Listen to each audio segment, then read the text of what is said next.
আমরা কিন্তু ইতিমধ্যে এরা করে আমরা এখানে আবার দেখো আমরা এগুলো কিন্তু লাগাই দিচ্ছি, এমসিসিবি বেকার লাগাইছি, সব অফ করলে সব অফ, আবার চালু করলে পুরো ঘরে ফার্স্ট চালু হয়ে যাবে, কোনো সমস্যা হবে না। আপনি করলেও জানো কোনো সমস্যা না হয়। আর আমরা উপরে এখান থেকে কিন্তু আমি বাঁশ দিয়ে দিচ্ছি, এই যে এখান থেকে আর উপরে করে দিচ্ছি, কারণ এটা যে পানিটা এইভাবে হইলে পানিটা ফেরা যাবে, সবগুলা পানি এদিকে এদিকে পড়বো, পানিটা জমবো না। পানিটা না জমলে নাহলে এগুলো দিয়ে পানি জমে যে আটকে থাকবো। আর আমরা বুটাটা রেডি করছি 2-1 দিনের ভিতরে আমাদের বাচ্চা আসা করবে আশা করি। আর আমরা ভুসিগুলো এখানে রাখতেছি, কারণ উপরে বাইরে আমরা এখানে বাইরে ভুসি রোদে দিচ্ছি, এখন আমরা বাইরে থেকে ভুসিগুলো নিয়ে আসবো ভিতরে সবগুলো। আর এই হচ্ছে আমার কন্ট্রোলার, যেটা দিয়ে আমরা বাচ্চার ডিম ফুটাই। এই কন্ট্রোলার এটা দিয়ে আমরা বোর্ডিংয়ে লাগাই দিব, তাপমাত্রা 37.7 রাখবো, তারপরে দেখা যাক। চলুন আমরা ভুসি আনতে যাই।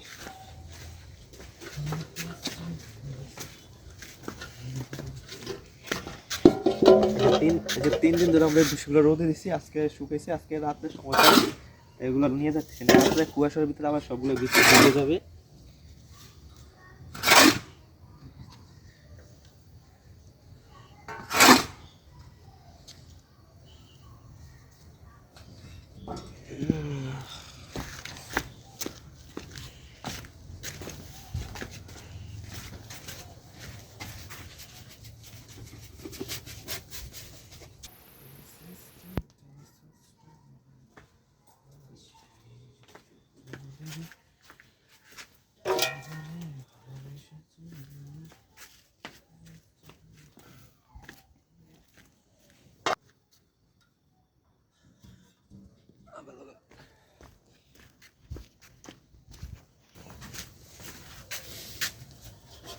এই ভুসিগুলো লম্বা করে রাখার কারণ হচ্ছে যে আমরা এগুলো টানার লগে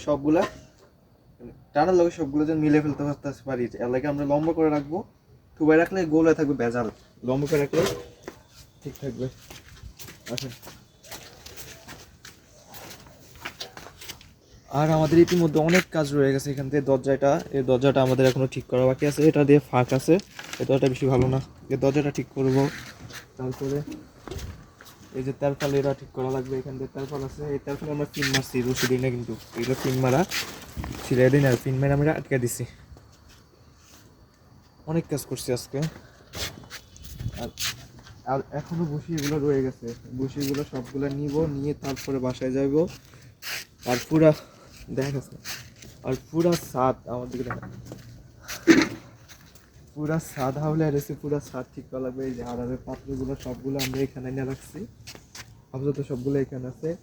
আর এই পাশে এমনি দিকে তো, আর এই পাশে এখনো এটা বাকি আছে, এই পুরাটা এখনো বাকি আছে, এটার মধ্যে কাজ আছে। উপরে আমরা কাগজ দিছি, তারপর উপরে আমরা আবার কাগজ দিয়ে রাখছি যেন কোনো সমস্যা না হয়। প্রায় আমাদের এই পুরা গড্ডামাইটা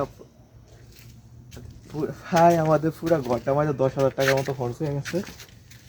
আর এখন আমরা বাচ্চা পাইতেছি না, বাচ্চা পাইলে আমরা এটি বাচ্চা ব্রিং করা শুরু করে দেবো, 200 বাচ্চার মতো পালা যাবে আশা করি।